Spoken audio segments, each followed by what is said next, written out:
Buenos días. Quiero darles una muy cordial bienvenida a este nuevo encuentro que hemos denominado Conversaciones para el Futuro de Chile, organizado por el Consejo Minero y además donde participan activamente algunos gremios amigos como la Confederación de Producción del Comercio, la SOFOFA, las Generadoras de Chile, la Corporación de la Madera, la Asociación Nacional de Empresas de Servicios Sanitarios, de Proveedores Industriales de la Minería y por supuesto la SONAMI y las Transmisoras de Chile. Quiero darle la bienvenida a Diego. Muchas gracias, Diego Pardo, por acompañarnos hoy día en tu calidad de co-coordinador del programa de gobierno de Gabriel Boric, asesor importantísimo de la campaña de este candidato presidencial, y por supuesto saludar a todos quienes nos acompañan, directores del Consejo, miembros de las comisiones de trabajo del Consejo Minero. Diego es abogado de la Universidad de Chile y además tiene un máster y un doctorado en la Universidad de Berkeley, California. Ha tenido experiencia laboral larga en estudios de abogado y también en centros de estudio como espacio público. Y se ha incorporado en la campaña de Gabriel Boric, entiendo que desde sus inicios, y ha estado fundamentalmente enfocado en los temas económicos. Para el Consejo y para los gremios en general es de sumo interés ir conociendo cuáles son los lineamientos fundamentales de la parte económica, el programa económico de los candidatos. Hay materias específicas que son muy propias del sector minero, por ejemplo, y a las cuales si te puedes referir sería fantástico, pero también nos interesan muchísimos otros temas que han venido marcando la agenda de la actividad económica en el país en general y en particular a sectores productivos como el nuestro. Temas medioambientales, sin lugar a dudas, son hoy día trascendentales para el desarrollo de la actividad, temas vinculados con los pueblos originarios, incorporación de la mujer a la fuerza laboral, etcétera. Existen un sinnúmero de temas que son parte de los programas, que además hoy día tienen que conversar o tener alguna mirada diagonal con lo que está ocurriendo en la Convención Constituyente. Y por lo tanto, donde además las fuerzas políticas que apoyan a Gabriel Boric tienen un rol importantísimo. Y por lo tanto, una mirada global en ambas líneas para nosotros puede ser de sumo interés. Dejamos, Diego, la palabra por los próximos 20, 25 minutos, los que estimen necesario, y después abrimos un espacio de preguntas. Esperamos terminar no más allá de las 11 de la mañana, que es lo que tenemos previsto. Buenos días, Diego, y muchísimas gracias de nuevo por tomarte el tiempo en tu apretada agenda para conversar con nosotros hoy día. Buen día a ustedes y muchas gracias por la invitación. Un par de prevenciones. Voy a tratar de hacer la presentación lo más sintética posible para que, digamos, haya un mayor espacio a las preguntas. Una presentación bastante general con los principales como lineamientos del programa económico. De hecho, viendo la lista de las personas que nos acompañan, creo que algunos se van a repetir el plató, lamentablemente, pero bueno, podemos atender aspectos específicos durante la pregunta, así que por eso mismo voy a tratar de hacerlo un poco lo más breve posible, como les decía. A ver si consigo presentarlo.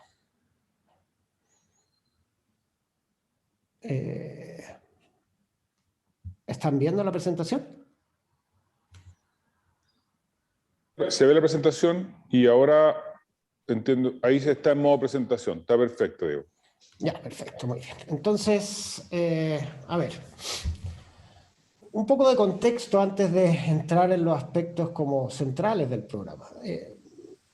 Desde nuestra perspectiva, Chile hoy está en una triple crisis. ¿Qué significa esto? Está en una crisis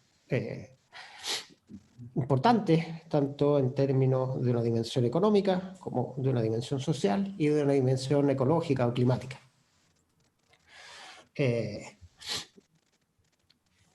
En la dimensión económica, nuestra productividad está estancada hace un poco más de una década. Y más allá, digamos, si uno mira, son los datos que compiló uno de los anexos del Banco Central, el trabajo de los investigadores del Banco Central. Más allá de que hay cierta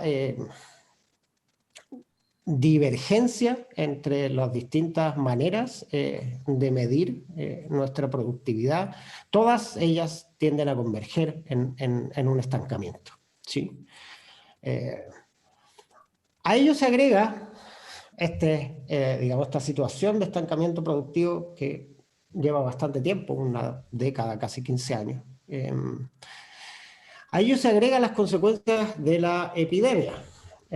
La epidemia afectó de manera importante distintas actividades, pero la capacidad de recuperación que ha generado la epidemia ha sido bastante dispar dependiendo del sector. Hoy día observamos varios signos de recuperación, tanto en términos de Producto Interno Bruto como en términos de empleo, salvo en el sector femenino. Si uno mira el sector femenino, si uno mira la participación laboral femenina, los números siguen siendo preocupantes. Hay, por un lado, una explicación inicial que tiene que ver con la pérdida de empleos femeninos producto de la epidemia. A diferencia de otras crisis económicas, la crisis económica asociada al COVID golpeó especialmente a los sectores productivos que empleaban mayormente mujeres. Las medidas de distanciamiento social y las medidas de restricción de movilidad naturalmente tendieron a impactar las actividades económicas que generan una interacción entre personas. Y esas actividades, los servicios, el comercio, el turismo, la gastronomía, eran, digamos, los sectores donde trabajaban principalmente las mujeres. Y si vemos, eso por un lado, digamos, se perdieron empleos digamos, en esos sectores. Y a su vez, las restricciones de movilidad, y si uno mira los datos de movilidad, las restricciones de movilidad, la principal medida a la hora de disminuir la movilidad en las ciudades fue el cierre de colegios y la reducción de la jornada escolar. Ello generó que los menores de edad tuvieran que pasar más tiempo en sus casas, y eso generó a su vez una crisis de cuidados. Si uno mira los datos de nuevo, los datos recientes del Banco Central, esta es de nuevo uno de los anexos del penúltimo IPOM. Lo que ve aquí en las razones de inactividad de las mujeres, hay una parte importante de la inactividad de las mujeres que tiene que ver con las cuarentenas y distintas razones asociadas al COVID. Pero hay otra parte importante que tiene que ver con lo que se denomina responsabilidades familiares. Aquí hay un salto digamos, en esta barra morada que está asociado con el cuidado de niños niños y menores y mayores menos valentes durante la epidemia. Esa distribución de la carga afectó de manera desproporcionada a las mujeres. Si uno ve, hay un gráfico exactamente igual en el IPOM para los hombres, y el de los hombres no tiene esta barra morada, es mucho más chiquitita esta barra morada, y es más bien constante. Entonces, mientras el empleo masculino digamos, se ha tendido a recuperar con mayor velocidad a medida que las razones asociadas al COVID van reduciéndose, no ha ocurrido lo mismo con las mujeres, porque las razones asociadas con lo que en esta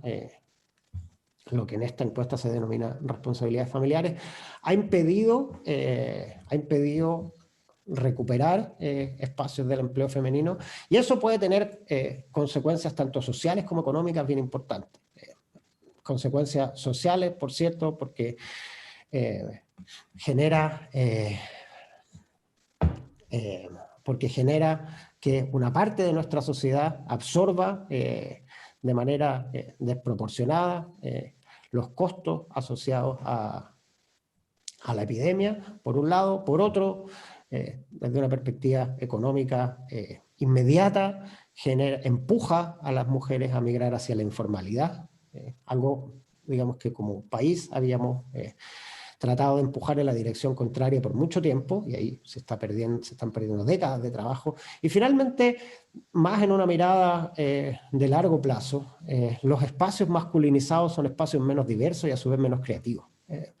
La creatividad surge de la diversidad y espacios menos diversos son, por tanto, menos creativos, lo cual es un problema teniendo en cuenta nuestra actual crisis en términos de productividad. O sea, aquí hay una bomba de tiempo para que la productividad, lejos de mejorar, empeore. A esto se agrega en el escenario económico un escenario fiscal complejo. Afortunadamente, la epidemia nos tomó en una posición financiera relativamente sólida respecto de nuestros vecinos y compañeros de la OCDE, pero ese espacio se ha ido acortando.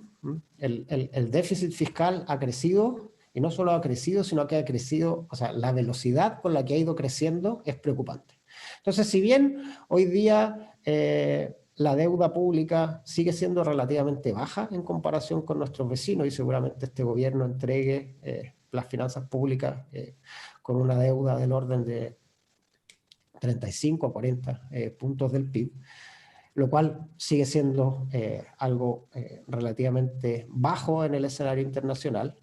Ese espacio se empieza a cortar, y la velocidad de crecimiento del déficit es preocupante. Entonces, si bien en términos de finanzas públicas, si bien todavía la deuda pública tiene un espacio de tolerancia para el crecimiento, la velocidad con la que ha crecido, la trayectoria y la velocidad con la que ha crecido son preocupantes y, digamos, le plantean un desafío al siguiente gobierno. Por el lado social, han pasado casi 2 años desde el estallido de octubre, y lo que uno observa, este gráfico creo que lo ilustra de una manera bastante clara, es que estábamos acostumbrados a un nivel relativamente bajo. Esto, digamos, lo que mide es el número de eventos de conflicto semanales. Estábamos acostumbrados a una conflictividad más soterrada, menos explícita. Presente igual hay muchos estudios cualitativos y cuantitativos que apuntaban a un crecimiento de la conflictividad en Chile, especialmente en el ámbito socioambiental, pero al menos en términos de eventos de violencia estábamos acostumbrados a un nivel relativamente bajo, especialmente si nos comparamos con nuestros vecinos. Esto creció, digamos, aquí hay un pic importante después del 18 de octubre, pero que se empieza a canalizar después del acuerdo del 15 de noviembre. Y si uno extendiera este gráfico, ha seguido esta tendencia decreciente, el número de eventos de conflicto, más allá de, digamos, situaciones puntuales a las cuales uno pueda apuntar. En términos agregados, el nivel el conflicto social ha tendido a irse canalizando, y si de nuevo uno se fija en los datos que aporta el último IPOM, encuentra algo parecido. Cuando mira este índice de incertidumbre económica entre el año 19 y el año 20, hay, por cierto, uno podría hacer una línea con una pendiente bien pronunciada en el crecimiento de la incertidumbre económica. Este gráfico tiene el 100, es el lugar en el que estaba este índice en enero del 2012. Entre el año 19 y el año 20 hay, digamos, claramente una línea creciente, pero después hay una línea que tiende a decrecer. No estamos en el nivel del 2012, por cierto. Aquí estaremos en algo así como 150, que sigue siendo un 50% más que el 2012, pero claramente hay una disminución y al menos nosotros tenemos la sensación de que el conflicto social se ha ido canalizando hacia instituciones, hacia la democracia representativa. Este calendario electoral tiene cosas malas, por cierto, o sea, ha electoralizado un montón de discusiones y ha generado un conjunto de problemas, pero tiene cosas muy buenas, digamos. El hecho de llevar a la gente a expresar su opinión, creo que ha servido a canalizar el conflicto hacia cauces institucionales y, por cierto, la Convención Constitucional también ha cumplido una función relevante en ese sentido. Finalmente, la última pata de este trípode de crisis tiene que ver con la crisis climática, ¿no? El informe, este gráfico es del informe reciente de la IPCC, que tiene datos bien complejos. La concentración de CO2 es la más alta en 2 millones de años, el retroceso de glaciares no había tenido precedentes en 2000 años,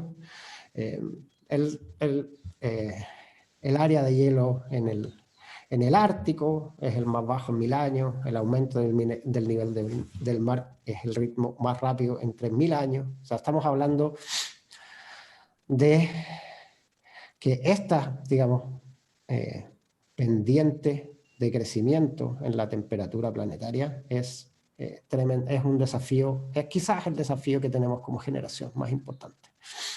Particularmente para este país, porque este país es de los países más expuestos al cambio climático. La vulnerabilidad al cambio climático se mide en 9 factores, si quieren después lo podemos conversar. En 7 de esos 9, Chile está en una posición de alta exposición, ¿sí? Entonces, ¿qué hacemos, digamos, frente a esta crisis? ¿Sí?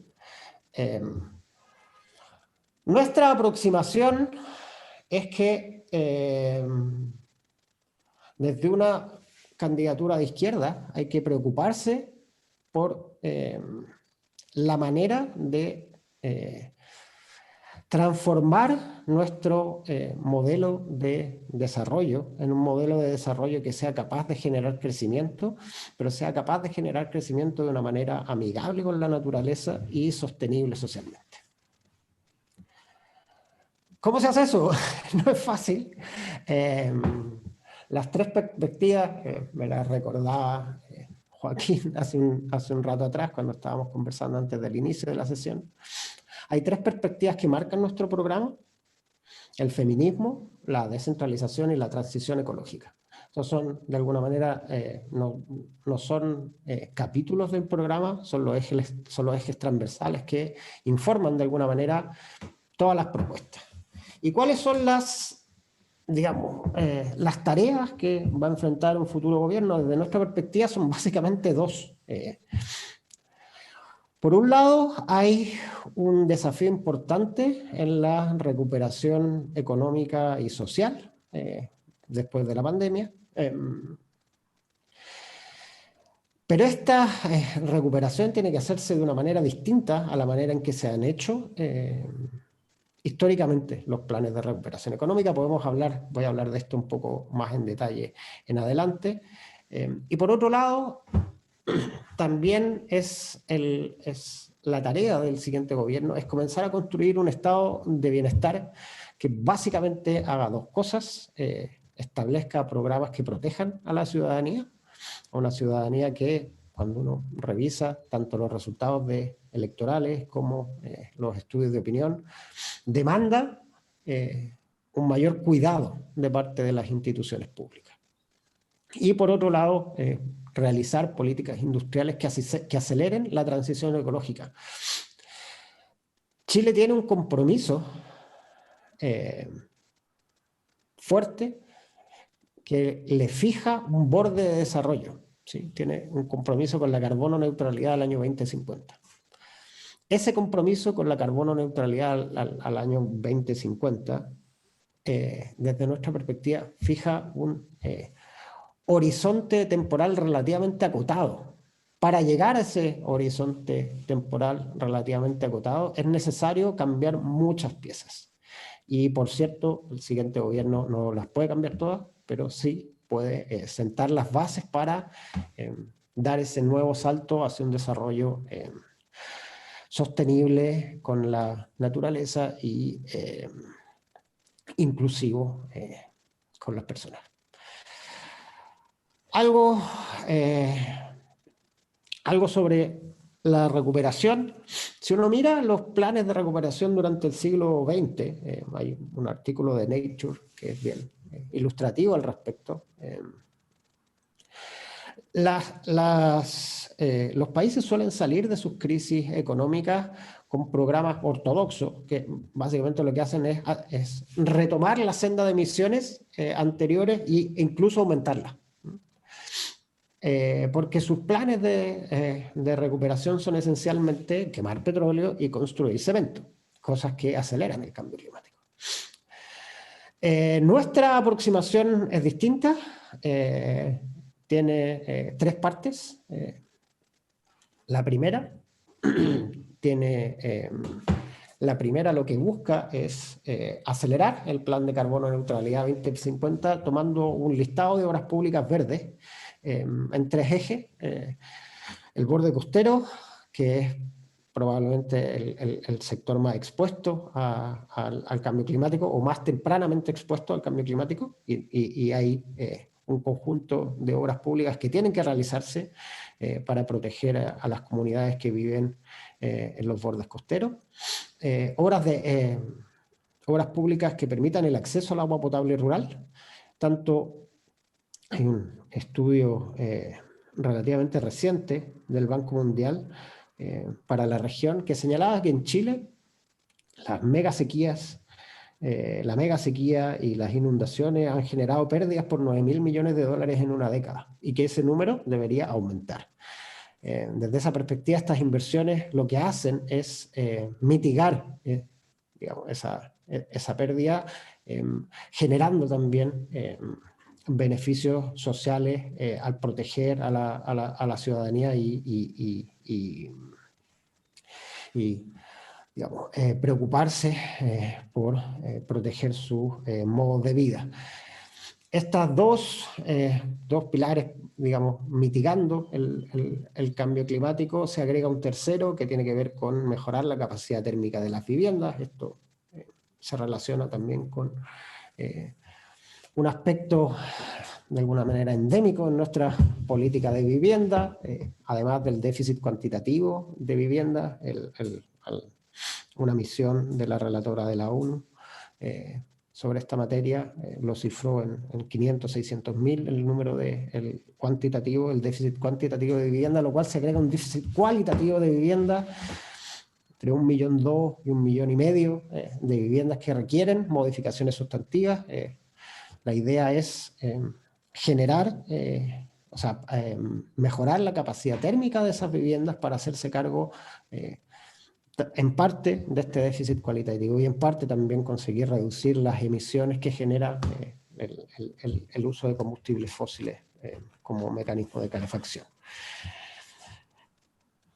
Este programa de obras públicas verdes ya están en gran medida diseñados en el plan de carbono neutralidad.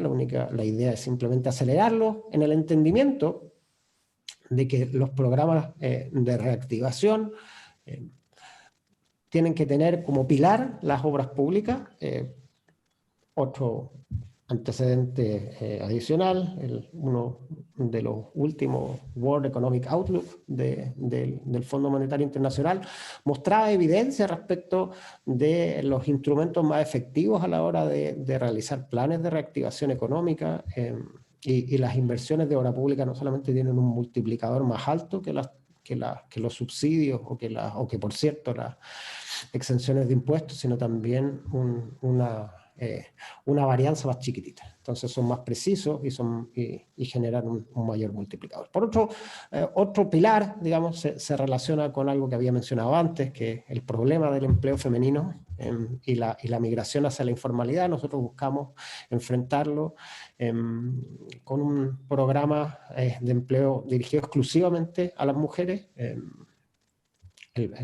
Los programas de empleo actuales, hay un bono de trabajo a la mujer que funciona mal, la línea regresa y contrata, tienen, digamos, un pequeño monto adicional asociado a las mujeres y a otros grupos de interés.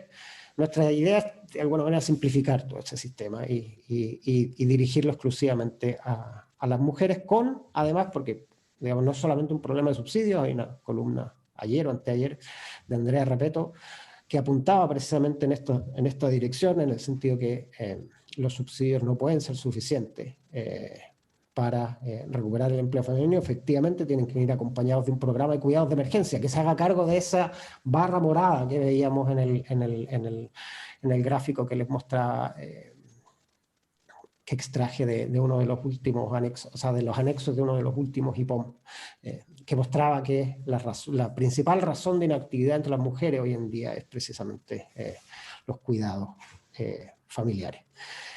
Y hay otro aspecto importante en el plan de recuperación que se relaciona con cerrar las brechas de conectividad básicas en periferias de las ciudades, eso es esencialmente lo que se conoce como zonas rojas, y en sectores rurales, en el caso de las periferias de las ciudades, a través de instrumentos regulatorios.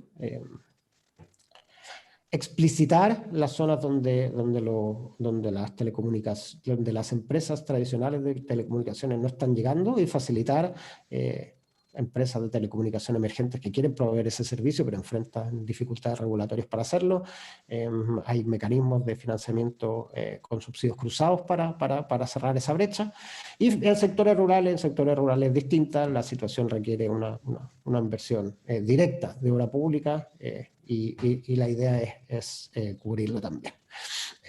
Todo esto, en todo caso, se financia con fondos existentes en términos de finanzas públicas. Lo que estamos haciendo es cambiar un ahorro por un activo, en la mayor parte de los casos, ¿sí? Están tomando fondos para generar un nuevo activo. Cambiando caja por activo, por así decirlo, un movimiento que no debiera afectar nuestros indicadores macroeconómicos. Bueno, creo que me estoy alargando más de lo que quería. Bueno, el programa de pensiones es algo que preguntan con cierta frecuencia. Por cierto, el programa de pensiones empieza con un diálogo social y técnico, pero este está dirigido esencialmente a los parámetros y al régimen de transición.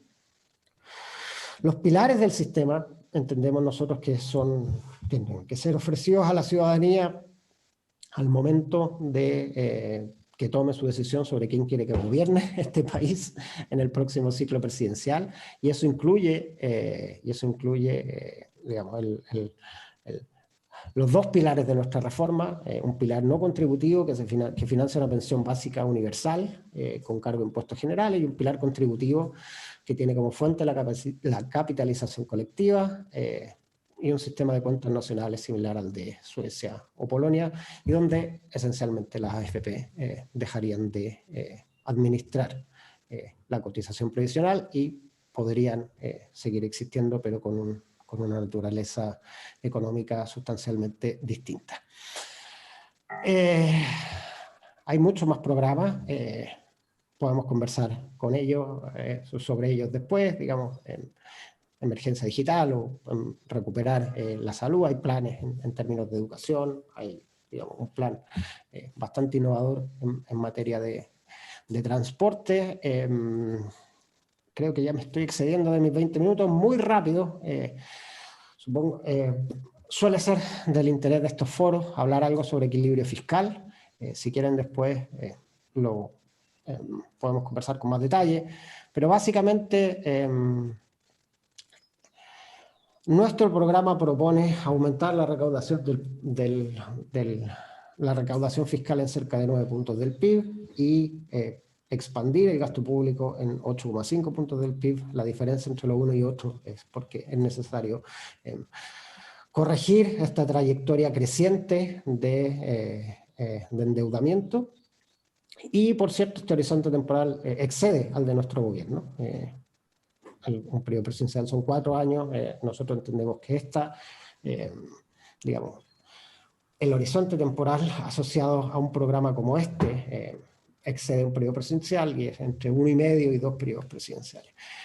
La razón de plantearlo así es porque no tiene sentido, desde nuestra perspectiva, en el nivel de crisis en el que estamos, plantear simplemente un programa de 4 años que, por preocuparse de lo urgente, no deje tiempo para lo importante. Ahora, el grueso de este esfuerzo de mayor recaudación viene de la evasión. 1/3 de este 9% viene de la evasión. Eso es algo que en algunos comentaristas ha generado cierta incredulidad, suspicacia. Y la razón es, o sea, y la explicación es más o menos la siguiente, de nuevo podemos conversarlo con más detalle después, pero la evasión en Chile, el año pasado, Michel Jorrat la estimaba en cerca de 7,5 puntos del PIB. Este año podría ser que incluso hubiera alcanzado los 8 puntos del PIB. La mayor parte de ello viene en impuesto a la renta. El resto es principalmente impuesto al valor agregado. La evasión es esencialmente regresiva. El 1% más rico sería responsable del 60% de la evasión del impuesto a la renta, de acuerdo con datos del Servicio de Impuesto Interno de hace algunos años. Si lo miramos en términos comparados, este es un número bien preocupante porque el promedio en la OCDE es 3% del PIB. O sea, converger a ese promedio con datos del 2020 supone 4,5 puntos del PIB más en recaudación. O incluso podría ser más. Nuestra meta, por cierto, no es todo ese 4,5%, sino disminuir nuestra actual evasión a algo así como la mitad y generar 3 puntos adicionales del PIB en recaudación. Es una meta ambiciosa, por cierto. Creemos que la única manera de lograr un cambio efectivo en materia de evasión es precisamente con metas ambiciosas, donde una parte importante del financiamiento de tu programa dependa de cuánto esfuerzo pongas en esta dimensión, entre otras cosas, porque muchos gobiernos anteriores han hecho promesas en materia de evasión y nunca la han cumplido. La evasión ha seguido creciendo invariablemente desde hace bastantes años. La única manera de romper esa trayectoria es que una parte importante de tu financiamiento público dependa de eso, digamos, transformarlo en una misión prioritaria de tu gobierno. Es la única manera que entendemos de cambiar esa trayectoria. ¿Cómo se hace? Hay experiencias comparadas interesantes que mirar. Está el caso de Polonia del año 2015, está el caso de Israel en el año 2013. Distintos tipos de reformas, la de Polonia sin duda muy exitosa, la de Israel fue exitosa, más exitosa en los primeros años que siguieron a la reforma. Después su efectividad disminuyó. Hay razones para eso y la idea es que no nos pase a nosotros, pero ahí están, ahí están el conjunto de medidas. Algunas tienen que ver como con simplificar el sistema, hacerlo más sencillo y más fácil de fiscalizar, y otro con fortalecerlo institucionalmente. Ya me he excedido mucho más de lo que quería en el tiempo, así que lo voy a dejar hasta aquí. Podemos conversar en lo sucesivo, en lo que Muchísimas gracias, Diego. Creo que francamente interesante la exposición ilustrativa. Siempre nos vamos a quedar cortos de tiempo, sobre todo si tratamos de resumir un programa de gobierno, digamos, que tiene que hacerse cargo de todo lo que tiene que hacerse cargo y en los aspectos económicos que son tan trascendentales. Solo quisiera recordar que todas las preguntas y respuestas se hagan a través de la sección de este mismo nombre de Zoom, y nosotros las vamos tomando aquí. Quizá uno debería intentar partir por lo general para pasarse a lo particular, pero entenderás que tengo una pequeña deformación por la minería, y como he visto que el royalty va a financiar un parte importante de ese incremento presupuestario destinado a financiar el programa, quisiera hacerte una pregunta muy particular y después pasamos a la general. Y es que está previsto, por lo menos se tienen como idea, de que con el royalty se capture un 1% del PIB en términos de recaudación fiscal. Un 1% del PIB son aproximadamente 2.800 millones de dólares. 2.800 millones de dólares es toda la recaudación en un año normal que paga la minería con la libra de cobre a 2,7, que es más o menos un precio histórico. Digamos. Si nos quedamos en los precios que estamos viendo hoy día, con el royalty actual, la verdad es que la diferencia es mucho menor. Esto significa en la práctica duplicar la carga tributaria a la industria. Entonces, todos los estudios demuestran que una duplicación de la carga tributaria a la industria puede tener un impacto recaudatorio en el cortísimo plazo, pero en el mediano y en el largo eso desaparece, porque el desincentivo a la inversión es dramático, digamos, y se entiende, porque si hoy día tu promedio de carga tributaria está en torno al 40% y te vas al 80%, la mayoría de los proyectos que son económicamente más marginales, que es lo que está ocurriendo con todos los nuevos proyectos, la verdad que no son viables. Sin perjuicio de los espacios que la competitividad de la carga tributaria puedan tener, lo que sí ha quedado claro en la discusión, al menos en el Senado, es que cargas tributarias del doble de la que tenemos, que es lo que está previendo de alguna manera el royalty que se aprobó, no parecen técnicamente sustentables, digamos. ¿Siguen siendo partidarios del proyecto que se aprobó en la Cámara de Diputados o existe alguna visión de que este tendría que ajustarse a términos más reales y que de verdad esa mayor recaudación de royalty podría prevenir de un crecimiento de la producción más que de un, perdona, voy a ocupar un término no muy económico, estrujamiento, digamos, de la actual producción? A ver, me esperaba esta pregunta. Qué bueno, porque sé que es muy particular, pero ya que la había invitado al Consejo Minero, supongo que no. A ver, en términos de royalty, yo diría que hemos aprendido bastante en poco tiempo. Este era un tema donde no habíamos avanzado durante mucho tiempo. Yo creo que ahí hay un primer error tanto de los actores políticos como de la industria. Este es un tema que debería haberse enfrentado mucho antes, ¿sí? O sea, los datos sobre rentas mineras, había un par de trabajos académicos que también son recientes, son todos, digamos, del 2018 por ahí. Y hoy en día tenemos un poco más de información, están los trabajos de Ramón López y Gino Sturla, que son los más antiguos, después está el de Benjamín Leiva, Michel Llorat acaba de realizar un estudio similar, y hay un par más circulando que han salido durante estos meses. Eso yo creo que es muy bienvenido. Ojalá lo hubiéramos hecho antes. Ojalá hubiéramos hecho ese esfuerzo, tanto académico como político, como de la industria, por analizar la evidencia antes de este ciclo electoral, porque hubiera sido más fácil. No se hizo. Yo creo que la parte buena de lo que ha generado este debate en torno al royalty es precisamente digamos, este aumento de la información disponible. Hay diferencias, digamos, en las conclusiones a las que llegan todos estos estudios, ¿sí? Hay diferencias en lo técnico. Hay una parte que se explica, digamos, por estas proyecciones que el propio Banco Mundial dijo que estaban sobreestimadas y que las corrigió hacia la baja, pero no es solo la única razón de divergencia. Yo creo que nuestra aproximación en esto es sobre la base de la mejor evidencia que tengamos, tomar una decisión que compatibilice la necesidad de una mayor recaudación fiscal efectivamente, nadie quiere que la industria, digamos, el sector económico más importante de este país deje de funcionar. Ningún gobierno con aspiración de hacer transformaciones como las que nosotros queremos hacer está en esa línea.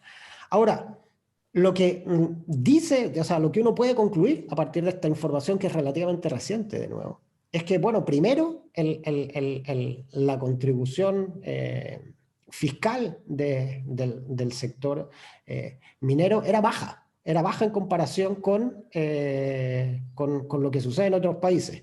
Y la manera de solucionar eso, por cierto, no es haciéndola mucho más alta que lo que ocurre en otros países. Digamos, no funciona así. Esto no es un tema pendular. Hay que encontrar un equilibrio estable en el largo plazo. Nosotros somos conscientes de que una parte importante de la producción minera futura depende de inversiones que hoy no se han hecho. Y que el sistema tributario tiene que entregar, o sea, el sistema tributario y el institucional tiene que encontrar, o sea, tiene que entregar certeza y reglas que fomenten, digamos, que esas inversiones efectivamente se hagan y que la situación del royalty en países con los cuales competimos en términos de producción minera, ponen de alguna manera un borde mucho más allá del cual no se puede ir. Todas esas limitaciones nosotros somos conscientes.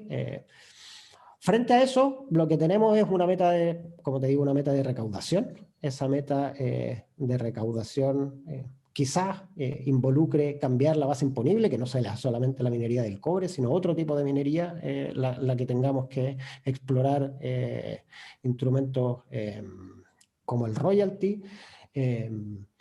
Pero respecto de la pregunta sobre el proyecto de la Cámara de Diputados, yo creo que ese proyecto responde a una realidad informativa que ha ido cambiando y hay que ajustarse a esa nueva disposición de evidencia para tomar una decisión que, digamos, sea estable en el tiempo y de nuevo permita estrujar, habías dicho, yo se me vino a la cabeza la idea de ordeñar, digamos, un recurso que es fundamental, digamos, es fundamental para el programa de transformaciones sociales y productivas que queremos hacer. Pero, digamos, ese esfuerzo no puede implicar matar a la vaca. Eso lo tenemos súper claro. Bueno, muchas gracias. Bueno, es bueno escuchar que hay una evolución respecto de lo que se aprobó en la Cámara de Diputados. Podríamos gastarnos el resto de la reunión en royalty, porque se me ocurren varias contrapreguntas, pero me parece que sería un abuso de confianza con el resto de las personas que hemos invitado y que no necesariamente son del sector minero, así que vamos tomando un poquito. Justamente para eso, Diego, yo te diría que hay un conjunto de propuestas que tal vez son las que han generado más discusión y comentarios en las distintas asociaciones gremiales. Claro, como los programas no pueden tener cierto detalle, entonces nos gustaría pedirte que compartieras con nosotros un poco la racional, las ideas de fondo que hay detrás de una serie de propuestas de naturaleza laboral. Está, por ejemplo, el tema de la negociación ramal, está el tema de la limitación de la subcontratación, el tema de incluir trabajadores en la dirección de las empresas. Entonces nos gustaría un poco el grado de precisión que hay hasta el momento, porque depende mucho de cómo es la letra chica, sin duda, pero también cuál es la racional que hay detrás de impulsar esas medidas que claramente provocan un cambio importante, digamos, en lo que se ha venido haciendo en Chile en política laboral. Así que ahí nos gustaría en los comentarios que tú estimes más pertinentes para focalizarse en. Muchas gracias. Ya. A ver, hay una parte de eso que no depende del gobierno. Hoy en día la negociación ramal, y hay de alguna manera cierto consenso en entre los constitucionalistas que exigir, o sea, exigir por ley la negociación ramal sería inconstitucional. Esa es una de las particularidades que tiene nuestra Constitución respecto cuando uno la compara con el resto del mundo. Entonces ahí hay algo que no depende exclusivamente de nosotros, y por eso y ahí hay algo que tiene que ser resuelto primero por la Convención. Pero por cierto, la negociación ramal forma parte de las ideas que inspiran a la coalición y del proyecto político del Frente Amplio, ¿sí?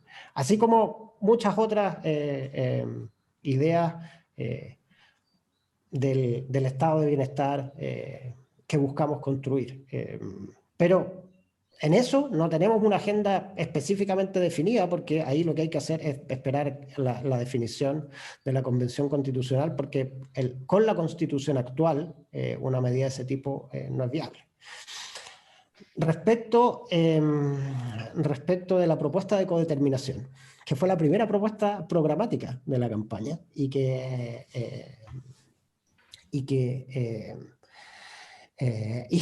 genera mucha tensión en los círculos empresariales. Yo te diría lo siguiente: hay evidencia en distintos países respecto, o sea, esencialmente en los países europeos, respecto de las consecuencias de la codeterminación. Y lo que muestra la evidencia es que, hay distintas maneras de leer esta evidencia, ¿sí? Una manera, como los adversarios a la codeterminación, los opositores a la codeterminación, van a decir que no hay evidencia de que el output de la empresa mejore o que los sueldos de los trabajadores mejoren después de la codeterminación. Esa es, por así decirlo, la manera en que esa evidencia la mira alguien que se opone. Como uno mira, como alguien que digamos, un propositor de la codeterminación mira esa evidencia, es que la tesis del hold-up, de que, digamos, de alguna manera los trabajadores secuestran las empresas y consiguen extraer concesiones, tampoco se sostiene. Y por otro lado, lo que también te dice esa evidencia, si uno quiere mirarla desde esa perspectiva, es que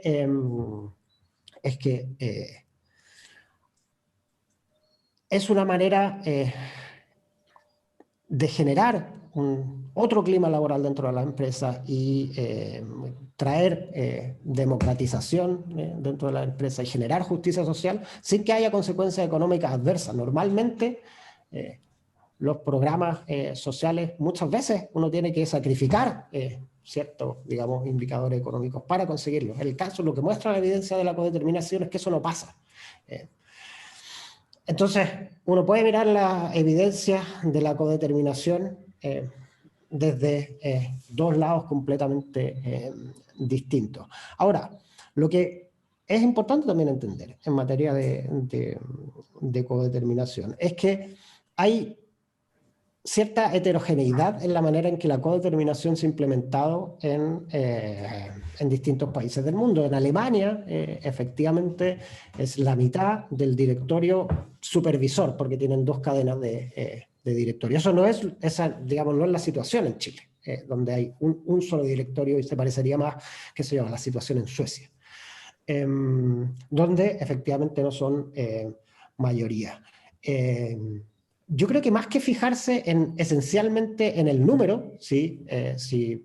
Digamos, si son 9 directores, se van a hacer 4 y 5 o 3 y 6, que esas son discusiones paramétricas y como discusiones paramétricas son discusiones que uno tiene que dar durante la tramitación de los respectivos proyectos de ley. Yo creo que lo importante es destacar que la incorporación de los trabajadores a los directorios, lo que muestra la evidencia es que tienes una posibilidad de generar un nuevo pacto, un nuevo clima laboral dentro de la empresa y relaciones de mayor largo plazo con los trabajadores. Y lo decía el otro día Nicolás Grau en una entrevista donde le preguntaron sobre esto, si el punto es el número, bueno, exploremos alternativas y quizás se pueda empezar con esta agenda con un número limitado, de manera similar a lo que empezó en las empresas públicas, y podemos experimentar el aumento de ese número en las empresas públicas, y en las grandes empresas privadas experimentar con una minoría estratégica que ocupe una posición similar a la de los inversionistas institucionales, digamos, que tengan acceso a la información relevante de la compañía y contribuyan en las decisiones estratégicas. Cuéntame. Nos quedan 5 minutos y por lo menos tenemos 10 preguntas, así que esta cuestión... Yo me puedo quedar un rato más, yo me puedo quedar unos 10 minutos después de la hora. Fantástico, pues nos aprovechamos de eso. A mí me gustaría meterme un poquitito en el tema medioambiental, porque entiendo que parte del programa está en fomentar obras públicas que tengan un impacto medioambiental, y vimos el tema vivienda, el borde costero, etcétera, y eso resulta bastante coherente con medidas de adaptación a cambio climático, que son las que se le echa de menos muchas veces en las políticas destinadas a enfrentar este fenómeno. Pero hay otras cuestiones de tipo medioambiental en las cuales el país está evidentemente en deuda, y yo creo que uno de ellos es la reforma de su sistema de evaluación. No sé si ustedes tienen un diagnóstico al respecto, porque probablemente hoy día es un cuello de botella para dos cosas, digamos. Uno, para la tranquilidad de la ciudadanía frente a la aprobación de proyectos, y otro, para la certeza jurídica de los que quieren desarrollar proyectos. Y yo creo que hay casos tan evidentes como el de Dominga, digamos, donde hay un sistema que lo aprueba, y sin embargo existe absoluta inquietud de parte de la ciudadanía respecto a la aprobación del mismo. Y por lo tanto hay algo que no está funcionando bien ahí, digamos. Entonces se hacen cargo un poco de los déficits que ya están diagnosticados hace tiempo a través de comisiones asesoras presidenciales, etcétera, en sistemas de evaluación, porque yo creo que el mundo empresarial y los grandes proyectos necesitan mayores certezas y la ciudadanía necesita más tranquilidad, digamos, de esta manera que los gobiernos, cuando digan apruebo, estén tranquilos de que...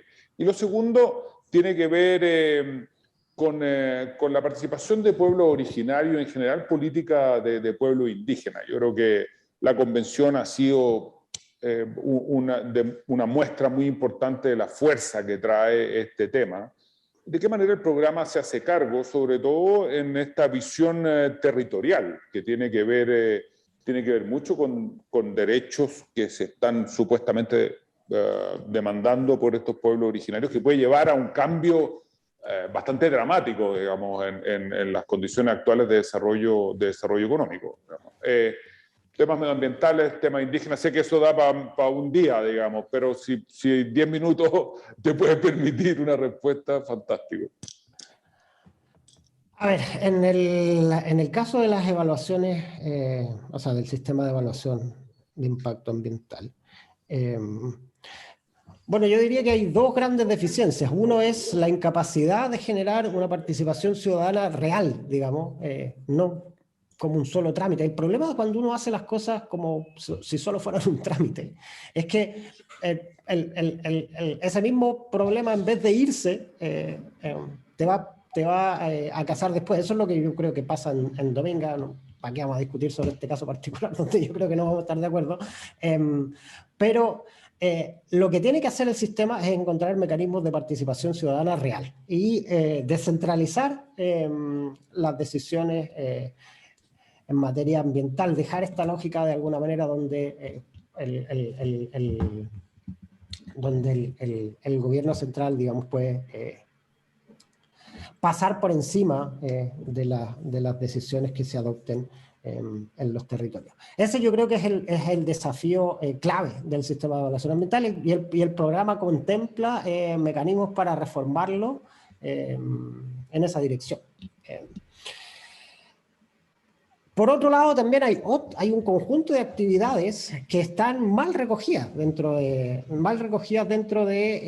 los sistemas de evaluación ambiental, que sea el típico es la manera en que la silvicultura o la agricultura no entran dentro de la evaluación ambiental, en circunstancias de que es cosa de mirar nuestros ecosistemas cómo han sido afectados, digamos, por la agricultura y la silvicultura, de manera no tanto más distinta que la, digamos, minería o la industria, que sí están sujetas de alguna manera a un estándar de evaluación ambiental distinto. Entonces, por esos dos lados, o sea, por un lado,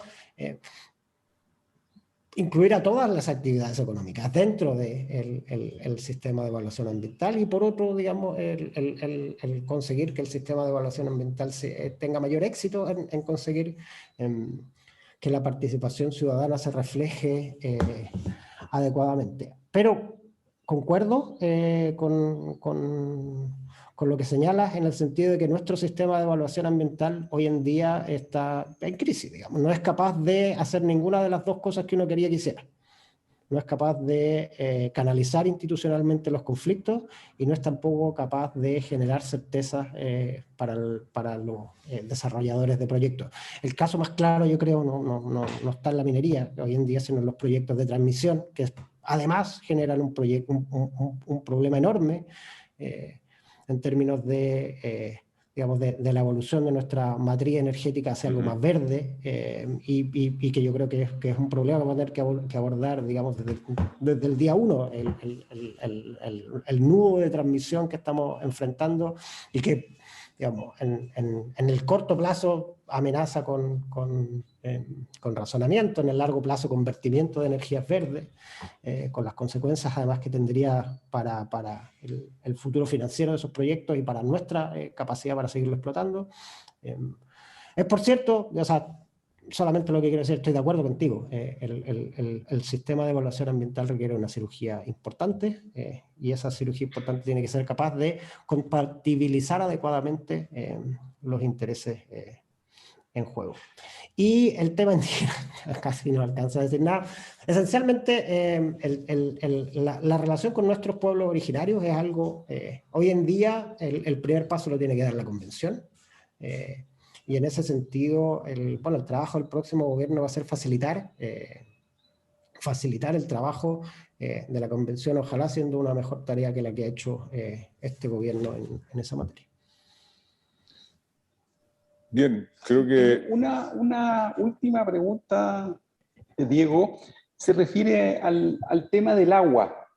La institucionalidad del agua en cuanto a los derechos de agua. Nosotros vemos que ustedes tienen varias propuestas en cuanto a crear una autoridad del agua. ¿Qué cambios tienen pensado hacer? También vimos ahí un pedacito que nos preocupó porque decía la minería debe disminuir su consumo de agua, que ya consumimos solo el 3%, pero igual lo vimos, pero más allá de eso, ¿qué cambios tienen contemplado ustedes en esa línea, más allá del tema constitucional, que yo sé que eso va a estar condicionado también por la discusión constitucional, pero qué ideas tienen en esa materia? A ver, la situación del agua hoy en día es crítica en el país.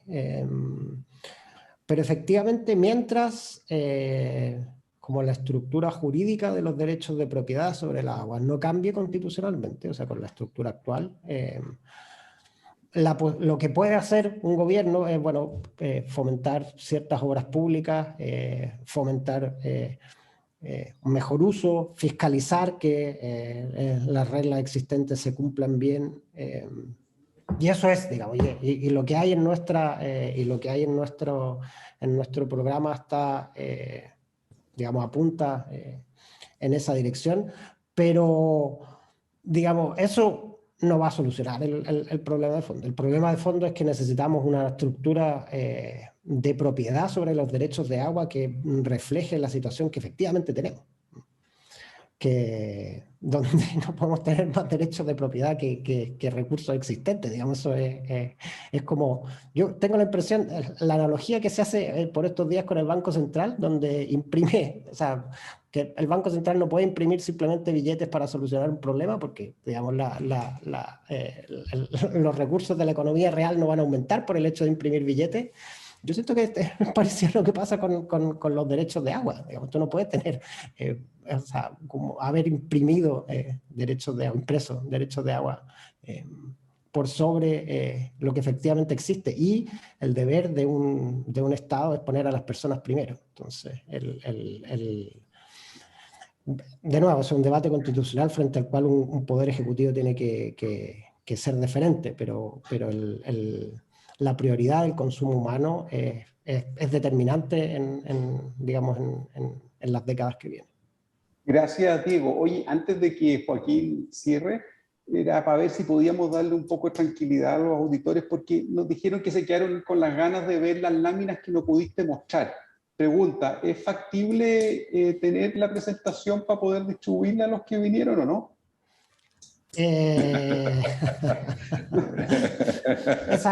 Esa pregunta tengo que consultarla con No sabían por qué no mostraste esas láminas. Entonces. No, las podría haber mostrado si... No. Mira, el ideal sería que la presentación que se pueda compartir, la compartamos. Una parte o lo que sea, pero yo sé que hay otros temas también que no hay ningún problema, me imagino, en compartirlos, así que ve tú qué es lo que se puede. Nosotros tenemos interés en ver un poco más porque nos quedamos con las ganas de muchos temas, digamos. Así que... Pasaron muy rápido las dudas. Sí, yo me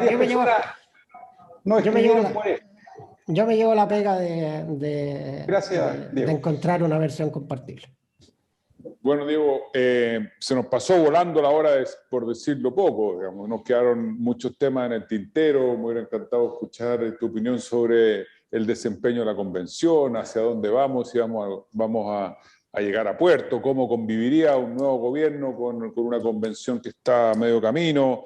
Hay temas políticos, evidentemente, que son muchas veces más entretenidos, o por lo menos a mí me entretienen más que los temas económicos. En fin, quedan muchos temas. Te agradecemos sinceramente el tiempo que te has tomado y reitero en tu apretada agenda en este proceso de campaña de Gabriel Boric.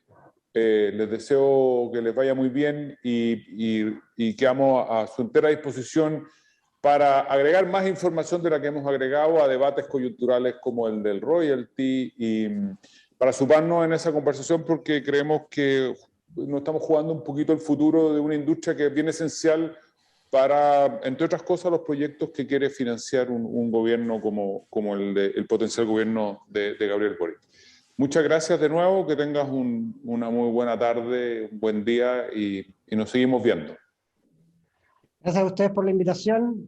Concuerdo contigo, no solamente este sector, yo creo que todos los sectores. Este país se juega gran parte de su futuro en los próximos años, tanto desde el punto de vista social, como económico, como climático. Así que les agradezco la oportunidad de mostrar nuestro punto de vista y siempre abierto al debate y al diálogo. Gracias. Gracias. Gracias a todos los que nos acompañaron hoy día y los mantendremos informados de un próximo encuentro. Buen día.